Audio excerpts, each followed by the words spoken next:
Mr. Graffi, thank you so much for speaking to Autocar Professional. My pleasure. So I want to ask you, your updates on the electric three-wheeler segment. You've been sort of one of the pioneers in that category. So what's the growth been like for you? What sort of response are you seeing from the market in that segment? Well, as you correctly remember, we have been one of the first players into three-wheeler field to enter electric mobility in 5 years back. And definitely we started also with a quite innovative and disruptive technology like battery swap. Now we have both solution, battery fix and battery swap, that we happily produce and sell all across India. I would say that the experience so far has been very positive, and the response has been even much higher than our initial expectation.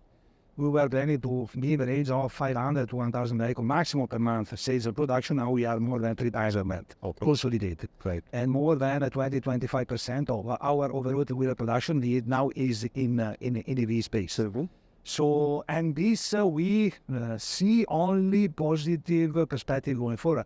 Obviously, very much will depend also from the continuation of government incentives, Corona 5.3, that we are very much positively expecting. So if this happens, and this will be confirmed, will give stability at least for the next 2-3 years, I see that absolutely is not a dream to think that the penetration of EV into the wheel space will go much beyond what we see now, that is the average of 50%. Right. So you expect it to go even beyond the 50%? We expect also to be even beyond that. By 2030, definitely, if continue this pace, I would say that nearly 70-80% of the wheel will be in EV solution only in India.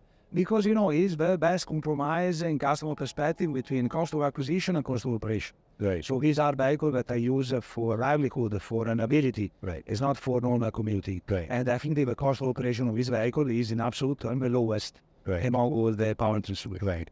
And in that, do you believe that the battery swapping option is going to continue flourishing going forward?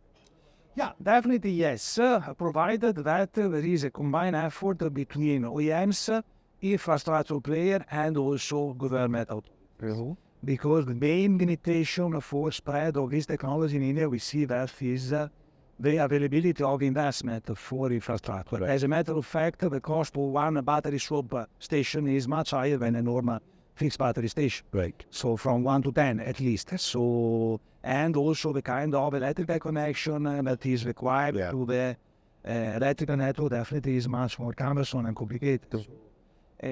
All these challenges are still remaining there. And but we see a lot of players like coming up that are keen to invest in this field, taking forward these efforts along with OE and government authorities. As Piaggio, are you also looking to step up your efforts to boost up the infrastructure? Of course, yes, we are targeting some cities in India as pilots to spread the battery swap more widely. But as I said, we need strong support from local government authorities and municipalities to support this kind of thing. Right. And in terms of the product diversification within the electric three-wheeler category, are you looking at bringing more products, more payload options perhaps for this category? Of course, in the sense that this is a kind of application that calls for more customization. Not so more in terms of new model version, because basically the category are those one, goods and passenger. Right. But still in the passenger field, there is space for introducing more options for customer in terms of space, in terms of range, in terms of performance, and so mainly I would say in terms of space available for passengers. So you're looking at bringing such an option? Yes, of course, yes, we are exploring that possibility. Right. And beyond just electric, Mr. Graffi, so what about some alternative solutions within the ICE category? Are you looking at more flex fuel options as well, both for three-wheelers and two-wheelers? Of course, yes. The push coming from Ministry of Car in this direction definitely is very strong. It's definitely one of the strong support of flex fuel, but also biofuel. Right. So definitely following his indication and the strong indication that we are exploring fast application of fuel product portfolio for this company. Right. Both two and three-wheelers? Yes. Right. And what about Piaggio's plans in the electric two-wheeler category? I mean, you have not yet introduced any EV in the two-wheeler segment, and you're seeing the market evolving very fast there. But see, the point is that we do not see at the moment the possibility to produce and sell this kind of vehicle at a price that is allowing us to earn some profit. Okay. And as a global strategy, we do not sell names. That's right. So, but we see some positive evolution coming in terms of cost of solution, powertrain solution and battery solution that is giving us the faith and the trust that in the near term we can start announcing something also into the space. So you're waiting for some more localization possibility in battery and powertrain? Absolutely. Right. So maybe then another couple of years still to go for you to introduce in. Possibly. Right. And in terms of your Aprilia premium brand, so what's the update there? I mean, how are sales going? How have sales been so far in 2024, and what's the outlook going forward? If you're referring to the bike S457, definitely the response from the market has been overwhelming. Right. Much higher than our initial expectation. That's also the reason why we struggled initially, let me say, with production, because we are not expecting this is a product that is sold globally, manufactured in India, but for the globe, the entire world.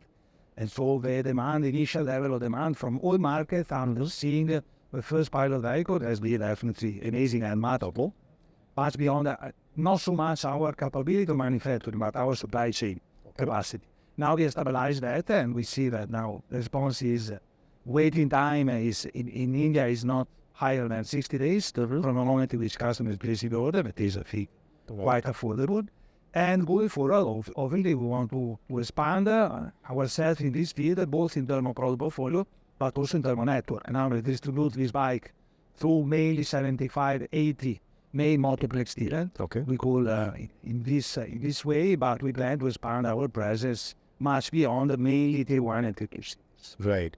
And what about Piaggio, the mainstream two-wheeler segment? I mean, two-wheeler category per se has been in a bit of a rough patch over the last few months, especially in November. Now, are you seeing a revival there? And for Piaggio, what has the growth been like, and what's the outlook for this year? Well, bike apart, if we consider the traditional segment of scooter, definitely, as you say, there's been very rough journey with a lot of up and downs.